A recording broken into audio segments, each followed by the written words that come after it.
Hi friends, welcome to Big Clap Studios. ఈ వారం మన ముందుకు వచ్చిన మరో కామెడీ చిత్రం మ్యాడ్ స్క్వేర్. నార్ని నితిన్, సంగీత్ శోభన్, రామ్ నితిన్ ప్రధాన పాత్రలు పోషించిన ఈ చిత్రానికి కళ్యాణ్ శంకర్ దర్శకత్వం వహించారు. మ్యాడ్ చిత్రానికి సీక్వెల్ గా వచ్చిన ఈ మ్యాడ్ స్క్వేర్ ప్రేక్షకులను ఏ మేరకు మెప్పించిందో ఇప్పుడు తెలుసుకుందాం.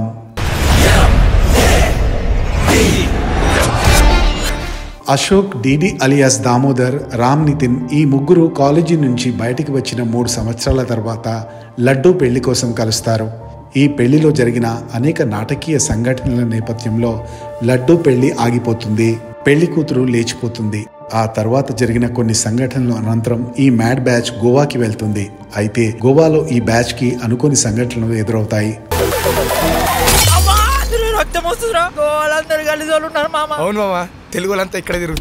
ఈ మధ్యలో ఈ మ్యాడ్ బ్యాచ్ ఎలాంటి పనులు చేసింది, చివరకు మ్యాడ్ బ్యాచ్ ఏం చేసింది అనేది మిగిలిన కథ. ఈ సినిమాలో ప్రధానంగా సాగిన comedy episodes and first half లో పెళ్లి సీక్వెన్స్లు, అలాగే చాలా చోట్ల ఫన్ ఎలిమెంట్స్ బాగున్నాయి. అమ్మాయికి స్వీట్ పెట్టి పేరు చెప్పు. సోన్ పాపిడి. స్వీట్ పేరు కాదు, అమ్మాయి పేరు. మొత్తానికి స్ట్రైకింగ్ కామెడీతో సినిమా మంచి ఫన్ మోడ్ లో సాగింది. మెయిన్ గా యూత్ ని ఆకట్టుకుంది. ఇక ఫ్రెండ్స్ గా కనిపించిన నార్ని నితిన్, సంగీత్ శోభన్, రామ్ నితిన్ మరియు విష్ణు ఓఐ తమ పెర్ఫార్మెన్స్ తో ఆకట్టుకున్నారు. ముఖ్యంగా Santosh Shobhan decent looks and neat performance తో ఆకట్టుకున్నాడు. నార్ని నితిన్ కూడా మంచి నటనను కనబరిచారు. అలాగే విష్ణు ఓఐ, రామ్ నితిన్ తమ ఈజ్ కామెడీ టైమింగ్ తో ఇంప్రెస్ చేశారు. ఇతర కమెడియన్స్ గా సత్యం రాజేష్, మురళీధర్ గౌడ్, నటుడు రఘుబాబు బాగానే నవ్వించారు.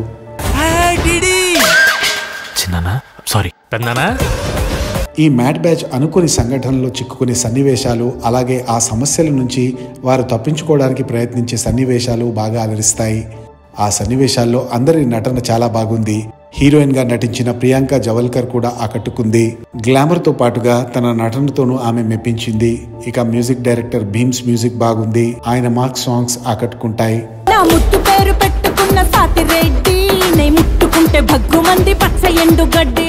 ఇక ఈ చిత్రంలో ప్రధాన పాత్రలకు మధ్య జరిగిన టర్నింగ్ పాయింట్స్ దర్శకుడు చాలా బాగా రాసుకున్నాడు. సినిమా చివరిలో వచ్చే ట్విస్ట్ కూడా బాగుంది. ఇక మిగిలిన నటీనటులు కూడా తమ పాత్ర పరిధి మేరకు చాలా బాగా చేశారు.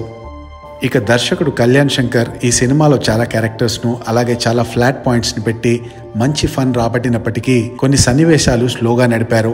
మెయిన్ గా సెకండ్ హాఫ్ లో వచ్చే కొన్ని సీన్స్ స్లోగా సాగుతూ ఆశించిన స్థాయిలో ఆకట్టుకోవు.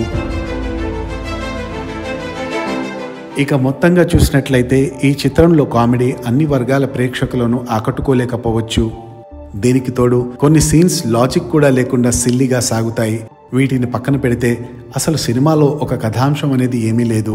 కొంచెం కొత్తదనం కోరుకునే ప్రేక్షకులు డెఫినెట్ గా డిసప్పాయింట్ అవుతారు. అయితే ఓవరాల్ గా ఈ సినిమా చూసి ప్రేక్షకులు కాసేపు మనస్ఫూర్తిగా నవ్వుకుంటారనడంలో ఎలాంటి సందేహం లేదు. మరిన్ని ఇంట్రెస్టింగ్ వీడియోల కోసం మా ఛానల్ని వెంటనే సబ్స్క్రైబ్ చేయండి.